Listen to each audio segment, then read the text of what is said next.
ఒక ఆవు ఉంటే దాదాపు 20 ఎకరాల భూమికి ప్రకృతి సేద్యం చేయవచ్చు. ప్రకృతి సేద్యం వంటి వల్ల మన ఆరోగ్యం కూడా బాగుంటుంది. ముఖ్యంగా ఇప్పుడు ఏమైపోయిందంటే ఫర్టిలైజర్స్ వాడి వాడి వాడి భూమిలో ఉండే సూక్ష్మజీవులంతా నిద్రావస్థలో పడిపోయినాయి. భూమిలో మనం రసాయనిక ఎరువులు వేసి మనం తినే తిండి కూడా రసాయనిక ఎరువులు ఎక్కువ తినడం వల్ల విచిత్రమైన రోగాలు ప్రజలకి విచిత్రమైన రోగాలు వచ్చి 100 సంవత్సరాలు బతికే వాళ్ళు 40 ఏళ్ళకి 50 ఏళ్ళకే పోతున్నారంటే దానికి కారణం మనం తీసుకునే తిండి పైన ఉంటుంది.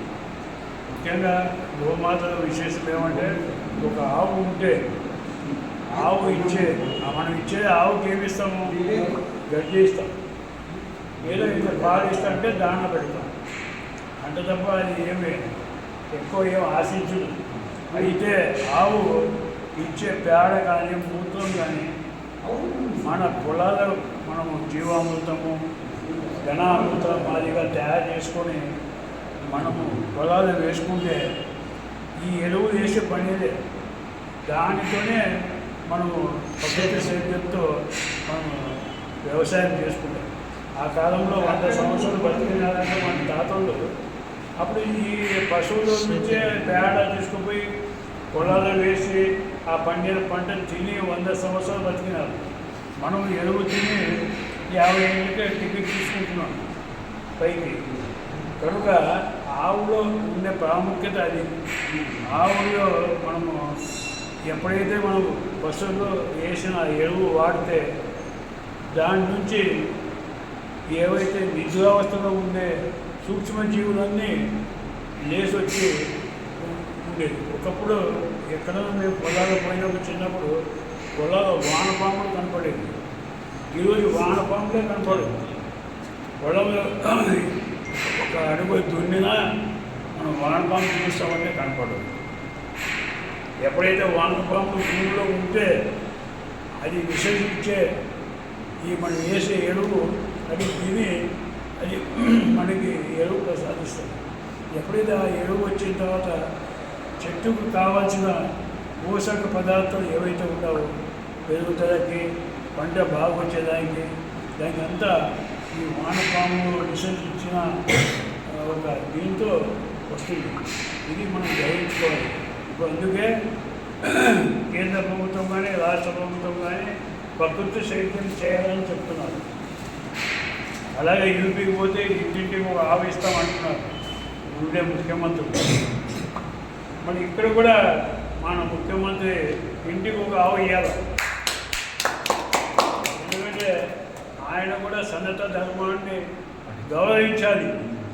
ఎప్పుడైతే ఆయన సన్నత గౌరవిస్తే ఇంటికి ఒక ఆవు ఇస్తే ఆయన కూడా ఇంకా 10 ఏళ్ళు బతుకుతాడు. తర్వాత దేశం కూడా సస్యశ్యామలం అవుతుంది. రైతులు కూడా సుఖంగా ఉంటారు. రైతు కూలీలకు కూడా పని దొరుకుతుంది. ఇవన్నీ చేయాలంటే గోమాత మన రాజమాతగా డిక్లేర్ చేస్తే ఈ దేశం అన్నపూర్ణ అనే పేరు ఉంది కదా. ఇంతకుముందు ఆంధ్రప్రదేశ్ అంటే అన్నపూర్ణ అనేవాళ్ళు. ఈరోజు అనడప్పుడే ఎందుకు కరువు కటాక్షంతో నీళ్ళు లేక ఇబ్బంది పడుతున్నాం.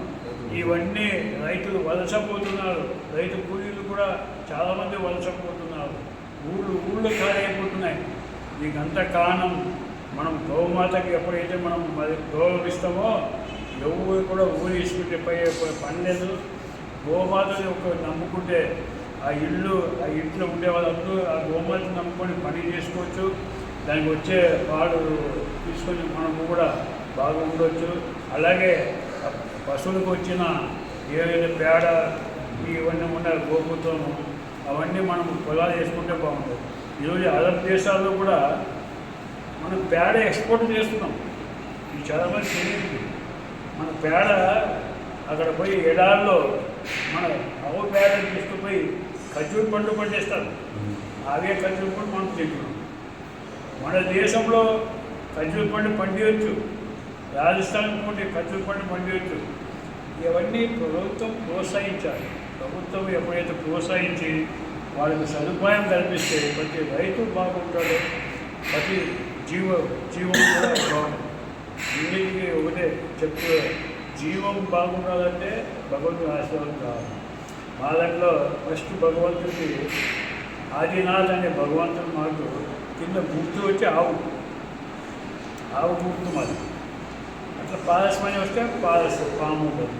అట్లా డిఫరెంట్ గుర్తులు ఉండే దేవుళ్ళు 24 తీర్థాంగాలు వచ్చి ఈ దేశంలో హితబోధ చేసిపోయినారు. తీర్థాంగాలు అది ఏం చెప్పినారు అంటే జీవహింస చేయరాదు, మనం అంతా కరుణామయంగా చూడాలి, ఏ రోజు కూడా మనము ఈ ద్వేషంగా చూడకూడదు అని చెప్పిపోయినారు పెద్దలు. మన భారతదేశంలో ఈ భూభాగమే చాలామంది గురువులు, పెద్ద ఋషులు, మహారుషులు అంతా వచ్చిన ఈ దేశం. ఎక్కడ ప్రపంచంలో ఎక్కడైనా ఉందా? ప్రపంచంలో దేవుళ్ళు పుట్టారు, 2 దేవుళ్ళు. అక్కడ యేసుప్రభు ఒక సైడ్ పుట్టారు, మహమ్మద్ ప్రవక్త పుట్టారు. కానీ మన భారతదేశంలో పుట్టినంత దేవుడు ఎక్కడ పుట్టారు? ఈరోజు బుద్ధుడు పుట్టినారు, అది చైనాలో పూజిస్తారు, అది భారతదేశంలో. మహావీరు కానీ, విష్ణువు కానీ, కృష్ణుడు కానీ, గణేశ్వరుడు కానీ, శివుడు కానీ, అన్ని దేవుడు, ఇంతమంది దేవుడు మనకి మన దేశానికి ఆశీర్వాదం ఉంది. ఆ ఆశీర్వాదం ప్రకారం ఈ గోమాతను పూజించారు. ప్రతి ఒక్కరు గోమాతను మర్యాద ఇచ్చారు. ప్రతి ఒక్క దేవుడు కూడా గోమాతకి మర్యాద ఇచ్చారు. మనం కూడా గోమాతకి ప్రచారం చేస్తూ గోమాత నుంచి పండించిన ఎరువులు, పండించిన ఏదైతే వ్యవసాయంలో పండించిన ధాన్యం కానీ, ఈ కాయగూరలు కానీ ఏదైనా ఉంటే కూడా అవి తింటే మనం కూడా 100 ఏళ్ళు బతుకుతామని చెప్పి ఈ సందర్భంగా మీకు మనవి చేసుకుంటూ సెలవు తీసుకుంటున్నా. నా పేరు ప్రకాష్ జైన్, మాజీ ఎమ్మెల్యే.